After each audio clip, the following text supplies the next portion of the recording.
آیا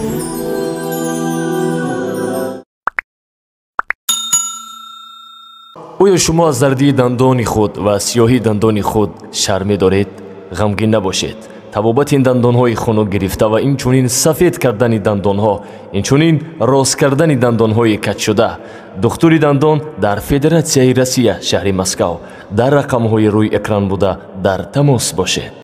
منجی عالم بشریت یعنی حضرت محمد مصطفی صلی الله علیه و سلم، الحمدلله که این بیگاه در خاندان برادری خیلی عزیزمان خیرالدین حضور داریم که به خاطر شاد شدن روح پدر یار و دوستا را دعوت کردن، یک یادآوری از یاد مرحوم کردن و البته که دعا کردن در حق اون و خیرات کردن در حق اون، البته که ثواب و روح او میرسد. عقیده اهل سنت و الجماعت به همین است که دعاء الاحیاء للاموات و صدقاتهم نفع لهم، دعای زنده ها برای مرده ها و صدقات زنده ها برای مرده ها نفع لهم، نفعش به اونها میرسد، یعنی به مرده ها. اکو دعا گفته است در عقیده و صدقات. دعا اصلا نیایش به درگاه الله ذوالجلال، دعا کردن خود عبادت است. یعنی وقتی که بنده دعا میکند، دستهاش برداشته میکند به سوی پروردگار، دعا میکند، این خود چی از عبادت است. چون که رسول اکرم صلی الله علیه و سلم خودشون گواهی میدهند که الدعاء هو عبادتون، دعا خود عبادت است. جای دیگر پیامبر صلی الله علیه و سلم میفرمایند الدعاء مخ العباده، دعا مغز عبادت است. پس اکن چی است؟ دعای زنده ها برای مرده ها یا در حق مرده ها، نفع لهم، نفعش به اونها میرسد. اکو به دعا همه محتاج است، همه بنده ها به دعا محتاج هستند، به رحمت پروردگار محتاج هستند. فرق ندارد که او عالم است، صالح است، فاسق است، فاجر است، فرق ندارد که او اولیاء است، فرق ندارد که حتی پیغمبر که باشد به رحمت خدا محتاج است. به چه خاطر؟ طفلک هم که باشد، امی طفلی که تولد میشه گناه ندارد، همون هم جنازه میخونیم، هم چیز محتاج به رحمت پروردگار است. هم زنده، هم مرده، هم پیغمبر، هم عالم، هم ولی، هم فاسق، هم مثلا که آدم گناهگار، همه به رحمت خدا محتاج هستند. همین نماز جنازه خودش البته بعضی ها گفتن که فقیه ها گفتن این دعا هست، این نماز نیست، به خاطر که نماز رکوع دارد، سجود دارد، قعده دارد، قرائت دارد. و نماز جنازه چی است؟ نه رکوع دارد، نه سجود دارد، نه قعده دارد، نه قرائت قرآن دارد. اینا چی گفتن؟ که این دعا است، فقط دعا. انا که بین جنازه را تفلک نمیخونیم، حالا تفلک گناهی نداره. پیغمبر هم جنازه ش میخونیم، حالا که پیغمبر گناهی نداره، از گناه معصوم هستن پیغمبرها. پس چی است؟ به رحمت خدا همه محتاج است، خواه طفل باشد، خواه بیگناه، خواه پیغمبر باشد بیگناه، خواه اولیاء و مفسر و محدث و فقیه، هر کسی که باشد.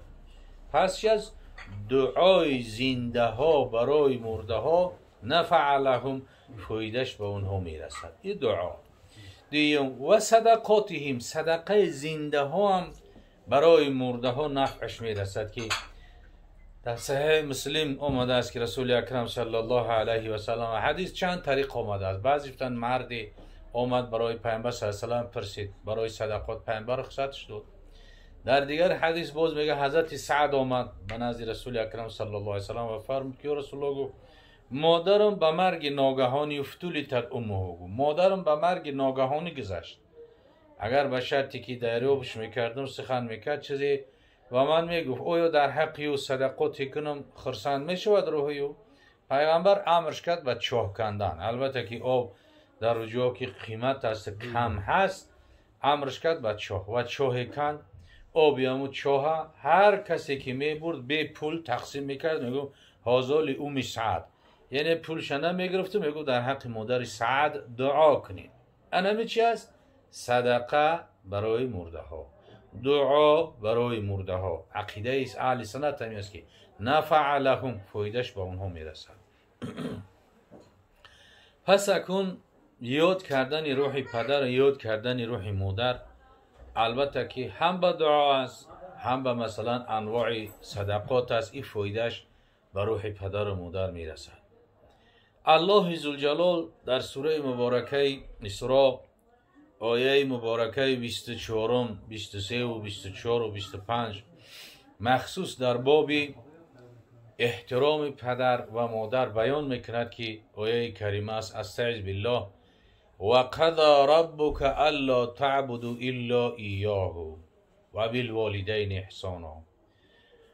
معنای آیت همین است که حکم کرده از پروردگار تو ای محمد صلی الله علیه و سلم که الا تعبدوا، غیر از خدا را عبادت نکنید. غیر از خدا را عبادت کردن شرک است و کفر است.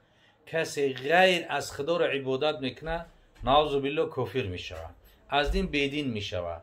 مثلا خب به سجده میکنه، خب افتاب سجده میکنه مثل افتاب پرستو، خب مثلا که مثل دیگر مردم و حیوانات مثلا پرستش میکنن، فیل، گاو و میمون و دیگر. اینا چی هستن؟ همش موافق سخن پروردگار شرک و کفر هستن. خداوند میگه الا تعبدوا الا ایاه، غیر از خدا را عبادت نکنید مگر که فقط و فقط الله یکتا لایق عبادت است، خلاص. دیگر غیر از خدا هیچ لایق عبادت نداره. بت یک چیزی است که به دست خودت میتراشیش، میغلطونش، میشکنش، میپرتویش، هیچ قدرتی نداره. گوام یک حیوانی هست که اگر چند شیرش استفاده کنی خودت بو میکشی میخریش، یا فیل باشه یا میمون باشه یا افتاب هم که باشه، اینا همه مخلوق هستند. فقط باید خالق عبادت کنیم، غیر از خالق عبادت کردن رخصت نیست. الا ایاه، مگر خدای یگانه را. انا که بین که در همین آیه کریمه الله ذوالجلال اولین چیزی که امر کرد احترام پدر و مادر است. بعد از همین گفت که و قضى ربک الا تعبدوا الا ایاه و بالوالدین احسانا، و پدر و مادرهاتون نیکویی کنین. ببین، با پدر و مادر نیکویی کردن امر پروردگار است. خداوند را در قرآن امر میکند و پدر و مادر نیکویی بکن. با پدر و مادر نیکویی کردن چی است؟ تا زمانی که زنده هستی در نزد پدر و مادر تو باید به مثل غلام خدمت کنی. فرق ندارد که تو پولدار هستی، ثروتمند هستی، تو مثلا پوچو هستی، وزیر هستی، عالم هستی، شیخ صوفی هستی، ولی هستی، محدث و مفسر و فقیه هستی، فرق نداره. در نزد پدر و مادر مثل غلام باید خدمت کنی. برای چی؟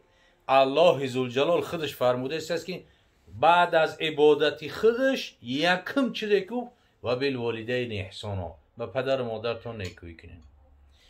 اما یبلغن عندک احدهما، در دوام آیات الله ذوالجلال بیان میکند که یک تای اونها در نزد تو بمانند، در نزد پیرسالی و کلانسالی.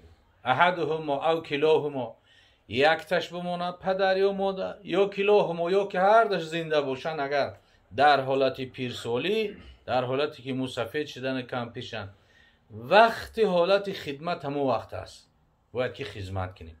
این هم خچم یک امتحان پروردگار است. آدمی هست که پدر یا مادرش راه در رفته سه تق میغلطه و هم تمام جونش میبره. آدمی هست که پدر مادر 6 سال، 7 سال، 8 سال تا حتی دیدیم که چیکار میکنه، جاگه خوابش مثلا تارتش میدرونه و نگاه بینش میکنه. این هم امتحان پروردگار است. خدا قدرت داره به کسل ببردارش، لیکن همون کسل شدنش هم امتحان برای فرزنده است که آیا اینو در همی صبر و طاقت دارن یا نه. خب کلاهما احدهما او کلاهما، اگر یک تاش در نزد شما بمونه یا که هر دش بمونه، فلا تنهرهما، در آیت دیگر خدای ذوالجلال میگه. اگه تنهرهما را ببین که انا در همون عصر که رسول اکرم صلی الله علیه و سلم بود، نه پیرخانه بود، نه مثلا به صاحب خانه بود، چیزا نبودن در 1400 سال پیش.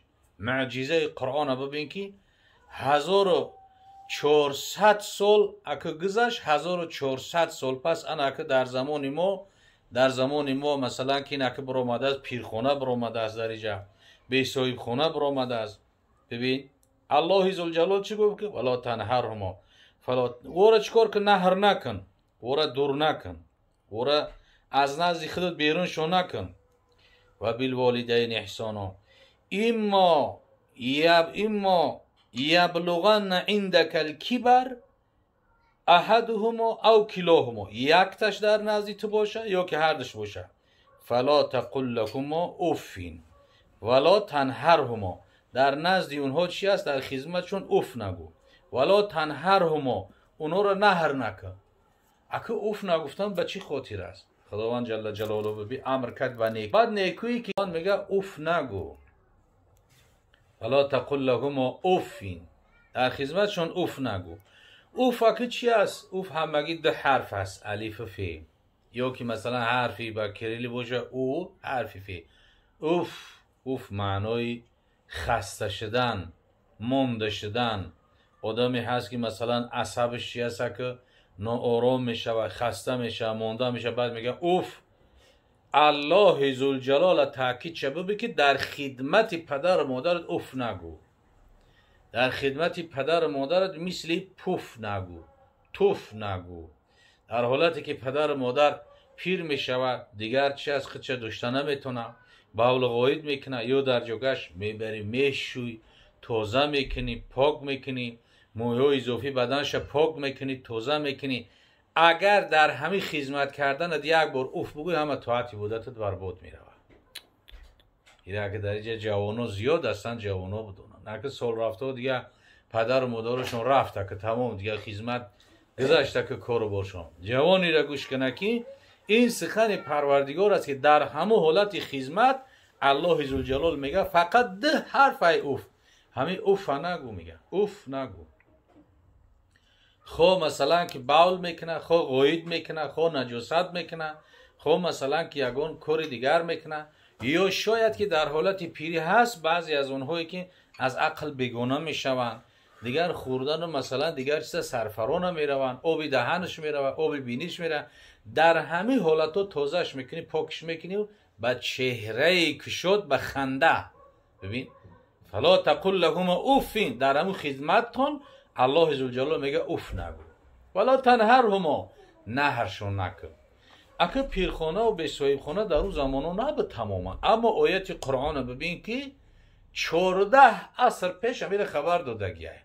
اینا در زمان ما علاقه به صاحب خانه و پیرخانه پیدا شدن، مخصوص در ملکایی که غیر مسلمانی هستن. او دیگه این خیلی احترام پدر و مادر گوش کردن و خم شدن و خدمت کردن از یک حیثه وجود نداره. حتی در همون ترالیبوس اتوبوس هم اگر که مثلا جوان بخیزه یگونش جو کنه، در عقلی اونو این چیز جو نداره که همین چیز احترام اینه بفهمن. این معرفت، مدنیت، اخلاق، آداب همه در اسلام در مسلمان ها هست. ببین انا که ببین 14 عصر پیش او را نبرین، نه پیرخانه نه به صاحب خانه. امروزه در دولت های ترقی کرده و پیشرفت کرده همون دیاگنوز شمی سنجه میبینه دکتر داو، بعد میگه به میشه و یا نه، میگه که اگه دیگر کسلیش وزمینه به نمیشه، بعد هم یک کلش میکنه و هم دیگه با هم تمام ممبر میره و با همون کل قطعی و یه هم جانش خلاص. برای چی که عقیده غیر اسلامی رو بی، عقیده غیر مسلمان ها میگه که نه او عذاب کشه و نه مو. این اگه ایچی از پیشرفته های اگه.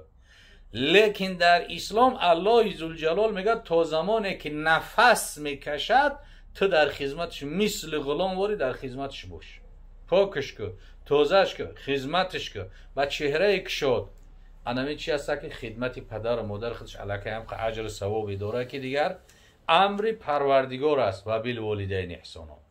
انا که بین ولا تقل لهما اوف ولا تنهرهما و قل لهم قولا کریم و ای قولا لئیم. در دوام آیت با میگن، در قسمت پایانی آیت با میگن واخفض لهم جناح ذل من الرحمه. در نزد پروردگار اگه چی باشی؟ خاکسار باشی. میگه در نزد پروردگار خاکسار باشی. خب قولا کریم واخفض لهم جناح ذل من الرحمه و قل رب ارحمهم کما ربیانی صغیرا. بازوی تواضع تا در نزد پدر و مادرت بکشو. در نزد پدر و مادر بلند گپ زدن ده حق نداری. نه در مادر نه پدر بلند گپ زدن ده حق نداری. از او بالا نشستن ده حق نداری. طعام بهترین که آدم بهترین جاشو در پیش پدر و مادرت بگذار. بهترین جای نشست پدر و مادر الهیده که در اونجا زنت فرزندت نشینه. پدر و مادر مثلی، اگر مثلا مادر باشه مثل ملکه واری شاهواری و مرد باشد مثل شاهواری، پدر هم خیلی باید که خدمت داشته باشی و خودت با فرزندات با مثل غلام باید باشی. چون که حق پدر و مادر را به جا آوردنش خیلی کاری مشکله، کاری آسان نیست. داعی او را به دست آوردن و در دنیا هیچ کس به مثل پدر و مادر او رحم شفقت به فرزند داره، دیگر کس نداره. جای پدر و مادر نه زن گرفته میتونه، نه فرزند گرفته میتونه، نه اکا و دادر، نه اپا و خواهر. هیچ کس جای پدر جای مادر گرفته نمیتونه. پدر و مادر خداوند مخصوص جای خودش را خلق کرده گرد. بازوی تواضع تا میگه در پیش شکسته بگی واخفض لهم جناح ذل من الرحمه. در پیشون همتا بازو تا شکسته بگی.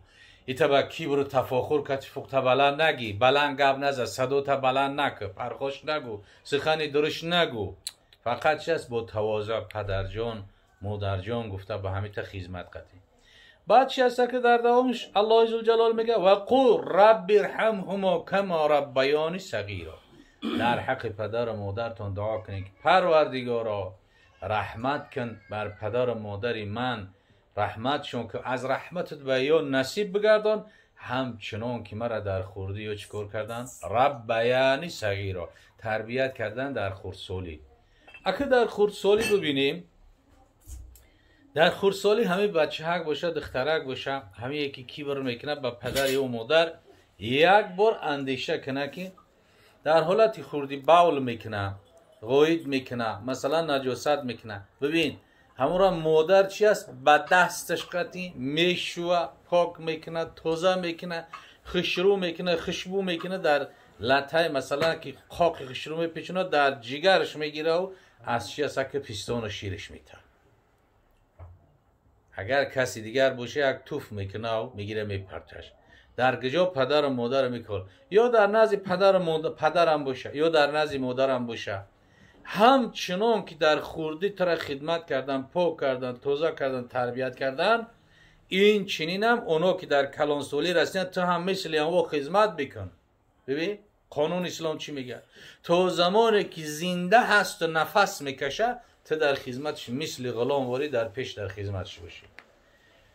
این فرموده هایی که دین مبین اسلام میفرماید، این فرموده هایی که قرآن میفرماید برای ما و شما مسلمان ها، در یگان جای کره زمین از ابتدای عالم تا امروز گفته ها را کسی نگفته است و گفته هم نمیتواند. دینای دیگر را ببینیم، هندو را ببینیم، پدر و مادر را میگیره در بلا یک توده هیزه میمونه، میزنش آتش، غربه سوختن میگیره، همین تبو و تف کردگی کلش یک نیم جر میشه و پوچکش یک نیم. این یکی در کینو میبینین، جایی که به ادبش میبینین، او یکی بچه‌شم رفته دیدن میگه نیم سوختگی نیم کلا دست در نیم پو در یک نیم کلا جرش دست در یک نیم. همچنان بوی بده هست در که غیر ذوق زنبور دیگر در اونجا هیچی نیست. میگن یا قسمت دیگر در بلندی کوه میمونند، اونجا ذوق زنبور میخرش، ایو میگیرن آتش میزنن. ببین یا قسمتی مردم دیگر غیر مسلمان ها امروز هستن، میبرن پیچکوی مخصوصا میدوزه چند قدر ولتی وزمین قطعی ایش یک کوزه خوکسترش میگیره و میره. ببین پدر و مادری که خدمتش کرده است، پدری که شیرش داده است، تعلیم تربیتش کرده است. انا که فرق بین اسلام و غیر اسلام ببینید. اسلام چی میگه؟ تو زمانی که نفس میکشه در خدمتش اوف نگو، خدمتی او را به جا بیار به چهره کشود. از خونت بیرونش نکن. در خدمتش اوف نگو، موندگی تا اظهار نکن. خب چیکار کن؟ در حقش دعا که وقتی که از دنیا گذشت. حقوق پدر و مادر اینقدر الله ذوالجلال در قرآن چیکار کرده است؟ صفت کردگی، ذکر کردگی است که حتی که نمازی که میخونیم در همین نماز ببین بعد از تشهد خوندن میگه اللهم اغفر لی ولی والدین. برو خدایا سهو و خطا و نقصان و کمبودی خدمه پروردگار را مغفرت بک ببخش و سهو و خطا و کمبودی پدر و مادر ما ببخش. اکو پدر و مادری که فرزند نمازخوان داره، بچه نمازخوان داره، دختر نمازخوان داره، تا زمانی که او فرزنداش نماز میخونن روحی او پدر و مادر نامه اعمالش ده هر روزه در 5 وقت ثواب رفته ایست. نامه اعمالی او پوشیده نمیشود دیگه. هر روزه ثواب رفته ایست. و او پدر و مادری که بعد از صدش فرزنداش صالح و صالحه میگذاره، اگر همین یک افتابه را به دست بگیره و به طهارت کردن برای بیادر کردن موز بخونه در حق پدری و مادر، ثوابی از 1000 گاو کشتگی ده زیادتره. او را چی از خوردنش قوت طعام تمام شد، ثوابش هم تمام می شود. اما این فرزند چی از هر روز 5 مراتب در 5 وقت نماز چی از در حق پدر و مادر از خدا التجا میکند، التماس میکند اللهم اغفر لی ولی والدین. برو خدایا سهو و خطای خدمه مغفرت که از پدر و مادر. رسول اکرم صلی الله علیه در حدیثی که هر بار بیان میکند که به خاطر که حق پدر و مادر چی مقدار است، میگه رضا رب فی رضا الوالدین و سخطه فی سخطهما. راضیگی الله در راضیگی پدر و مادران شماست و ناخشنودی الله در ناخشنودی پدر و مادران شماست. اگر بخواد که خدا از تو راضی و خشنود باشه، پدر و مادر تو راضی کن. پدر و مادر خشنود باشن، راضی باشن. اگر پدر و مادر ناخشنود باشن و ناراضی باشن، خدا هم ناراضی است. ببین این سخنی رسول الله صلی الله علیه و سلم، رضا رب فی رضا الوالدین، رضای پروردگار در رضای پدر و مادران شماست و سخط فی سخطهما. پس راضیگی الله در راضیگی پدر و مادر باشد. خصوصا بزرگای خدا میگفتن جنت که رضای مادران است در زیر قدوم مادران است. خواهی که رضای ما بیابی آن کن که رضای مادران است. اگر بخوای پروردگار میگه رضای ما را بیابی، پس کاری بکن که رضای مادر تا بیابی. یعنی در همه باید که مخصوص جوانا در این محفل که زیاد هستند خدمت پدر و مادر را به جا بیاریم که پدر و مادر وقتی که از دست رفت دیگر اگر کوهی طلا و نقره اگر بگوی که بابتون پدر و مادر ما بگردانو، دیگر گرداندش نمیتونی. یک نعمت بی‌بها است.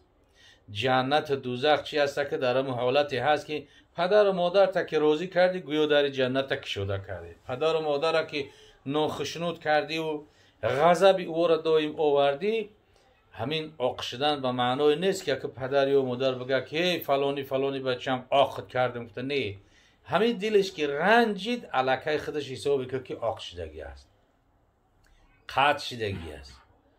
خب پدر و مادر البته که در دین مبین اسلام همو قدر احتراماتی دارن که میگه در مسائل فقهی حضرت امام محمد و حضرت امام اعظم رحمت الله علیه گفتن یک نفر از دنیا گذشت و هم پسر دارد و هم پدرش هم زنده است، پسرش خودش گذشت. جنازه همو را پدرش بخونه یا پسرش؟ حضرت امام محمد میگه که پسرش بخونه، چون که از وجود خودش پسری خودش از دیگر کس دیگه پسری خودش جنازه پدرش بخونه، این اجر ثوابش بالاتر و بیشتره که از وجود خودش پدرش جنازهش میخونه. حضرت امام اعظم میگن نه، پدرش جنازهش بخونه. اون قدری که پدر فرزند دوست میداره، فرزند پدر او دوست نمیداره. اون قدری که همه پدر و فرزندو شون دوست میدارن پدر و مادر، با چی از فرزندا با فرزندای خودشون رو دوست می‌دارن، با فرزندای خودشون رو دوست می‌دارن. این خیلی نشید است که از فرزندش این روزی ببینم این تجربه امروزه در مردم هم می‌بینیم. پدر مادر پیر داره میگه مزهش نیست خونه دا خوبه، لیکن اگر سر دخترچش یا بچه‌چش اگر درد کنه نه در معرکه میشینه تلفن 100 دکتر میکوه دو بدا بگیر که تاوش بلند شده فلان شده بچه‌ش یا دخترش. اما پدر مادرش روی مسافر میگم خونه داشته یا کمپیر. ببین برای چی محبت و شفقت سین پایان میره، فرزند به فرزند میره، بالا نمیره. و خاطره که حضرت آدم علیه السلام حضرت حوا پدر مادر نداشتن. بابای آدم که پدر مادر نداشت همه محبت و شفقت سین فرزندوش بود. با فرزندوش سین فرزندوش رفتن میگیره. او پدر مادر که نداشت محبت پدر مادر حضرت آدم نمیدونست. برای به پدر و به مادر خداوند از خاک خلقش کرد. خب رسول اکرم صلی الله علیه و سلم گفت که رضای الله در رضای پدر و مادرای شماست. ناخشنودی الله در ناخشنودی پدر و مادرست. بسیار البته که حدیثای گوهربار خیلی زیاد هستن در همین باب که مخصوص جاهایی هست که امروز همین تلفنی و همین قدر سوال و جوابایی هست که البته که پدر و مادر هم او که اسلامی و آدمای خوبی نیستن، هست در بینشون بعضیش که هست و کارای ناخوب داره، سخنای ناخوب داره. البته که بعضی هست که فرزندان ناحقن. اکثری همین جوانایی که زنگ میزنن میگه که حضرت همین زنه قطعی مادرم سوز نمیگیره دیگر 90% همون جوان هم میپرسیم که عیبی زنته یا عیبی مادرت؟ میگه عیبی مادرم. 90% میگه عیبی مادرمه. این بینده قسمت زیاد میگم از پشت زن. اگر هر کدامش در جایگاه خودش باید که معامله داشته باشی. زن در جای همون زن بدنش، پدر و مادر در جای پدر و مادر بدنش. فقط در حالتی که پیامبر صلی الله علیه و سلم بیان میکنه لا طاعت لمخلوق فی معصیت خالق، در حالتی که پدر و مادر امر کنه به دزدی، بچه‌م برای دزدی کن، بچه‌م برای زینوکاری که بگه، بچه‌م دروغ بگو، بچه‌م غیبت بگه، بچه‌م نماز نخون بگه، بچه‌م عرق بخور، بچه‌م بانگ گیرین بکش، بچه‌م مثلا که با مردم احترام نکن، بچه‌م مسجد نره، قرآن نخون. در این صورت ها اطاعتش کردن واجب نیست. این سخن رسول اکرم صلی الله علیه و سلم پیغمبر محبوب ما و شما میگه لا طاعت للمخلوق، مخلوق اطاعت نکن فی معصیت خالق، وقتی که در خالق در پروردگار چی هست که تو گناهکار شد. اما در دیگر حالت ها هست که مثلا در حالت نماز خوندن، در حالت نماز خوندن پدر یا مادر فریاد میکنن. فقیه ها میگن اگر نماز نافله باشه نماز قطع کنه برای جواب تیر، در نماز فرض نه. اگر نماز نافله باشه قطعش کن جوابی او را بده. ببین تو همو اندازه حقوقش بلند است که نماز تا قطع که جوابی او را بده. خب یک قصه جرایج گفتگی هست که پیامبر صلی الله علیه و سلم هم در حدیث بیان کردگی است. حضرت عابد بود، عبادت کننده بود، و خود یک صومعه داشت، یک جای عبادتگاه داشت. در همون صومعه عبادت میکرد. ولی خدا بود، دوستی خدا بود. یک بار مادرش فریادش کرد که در دوران نماز بود، گفت ای خدایا، گفت در نماز خوندیستم در نزد پروردگار در عبادتم مادرم. با دوم بار با سوم بار جواب نداد. بعد از جواب ندادنش خدا گفت ترا از دنیا نبره، یعنی از دنیا گذشتن نکنه، نبری تو زمانی که چشمت به مومیسات به زنهای مثلا که بدکار نرسه، نبری تو چشمت به انو نرسه. مقصد امر فقط یک دعای مادر. یک چند پس گذشت که یک زنک حامله دار شد، از زنا کرد، حامله دار شد. بعد که حکم اسلام، قانون اسلام در باب زنا بسیار مثلا که حکمش سخت داره. بعدا زنا خودش عمل حرامه.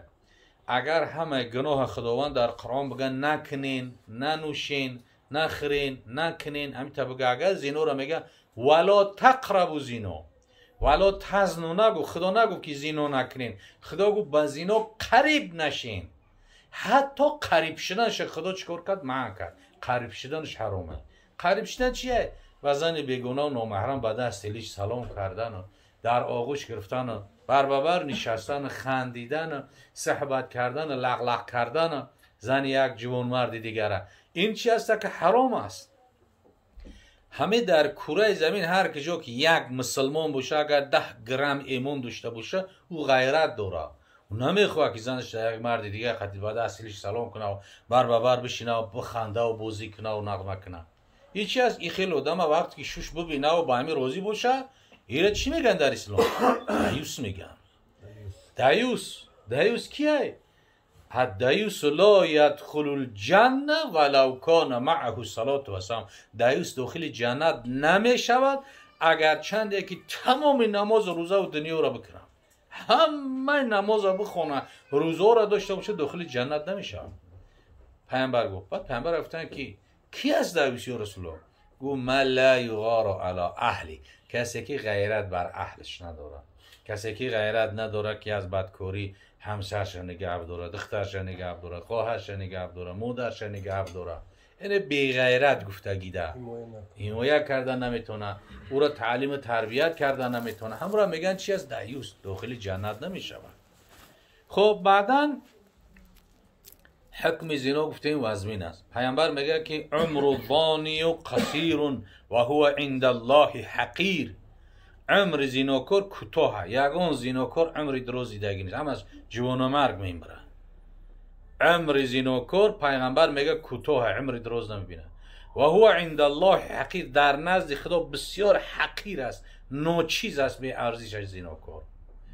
خب انا که حمله که تولد کرد از زینا، بعد جمع شدن که در بین اسرائیل واقعه گذشته حدیث رسول اکرم صلی الله علیه وسلم، بعد گفتن که کی قتل زنا کردی، از کی تولد شدی؟ مقصد از زنا که باشه حرامزاده است که ولد زنا یا که. بعد در زبانش یکی اومد که نام همین شیخ جریج، گفتم شیخ جریج، هی این مردمی را احترام داره، این صومعه داره، عبادت خانه داره، بیرون نمیبره، روی کسی را نمیبینه. پادشاه فرمان میته میگه میان صومعهش به خاک یکسان میکنن، در گردنش بند کده زده کشوله کده میبرنش به دربار. وقتی که میبرنش بعد میگن همی کار تو کردی؟ میگم کودک بیرون تیفلکه. زن همی نامی هم بیرون گرفت. بعد تیفلک همی یارن. بعد حضرت جریج و اولیای خدا بدوخی اگر چند همی خیلی تحملش کردن. این در تاریخ گذشتگی است که بسیار از دوستای خدا به تهمت ها مبتلا شدگی هستند. اولیاهای خدا، بزرگای خدا، علما، حتی که حضرت یوسف پیغمبر را ببین که تهمت زلیحقتی همین قصال در همون زندان ماند. پیغمبر بود لیکن هم تهمتش کردن. بعدا حضرت جریج میگه کودک به پیش آوردن، بعد انگوش میگه در شکم یک کودک خلانده میتاو. بعد پروردگار را یاد کرد خیلی او گفت حق همو خالقی که تر خلقت کرده است، تو بیان که فرزندی کی هستی. بعد میگم کودک خرسول به زبان آمد که من فرزندی فلان چوپان هستم، در پشت فلان موضع همون چوپان اومدگی بوده و مادری همجا زنا کرد، هم خوبگی کرد. من گفت فرزندی همو هستم. همه شنیدم. زن گفتن همین خیلی، زنم تصدیق کرد. او برای چی تو نامی را گرفتی؟ گفتم که در زبانم اومد که حضرت شیخ جریج گفت که ایده کردور نشین. گفت این دعای مادرم در حقم دعا کرده بود که چشمت بزنی بعد کار برسه. یا این دعای مادر مگو.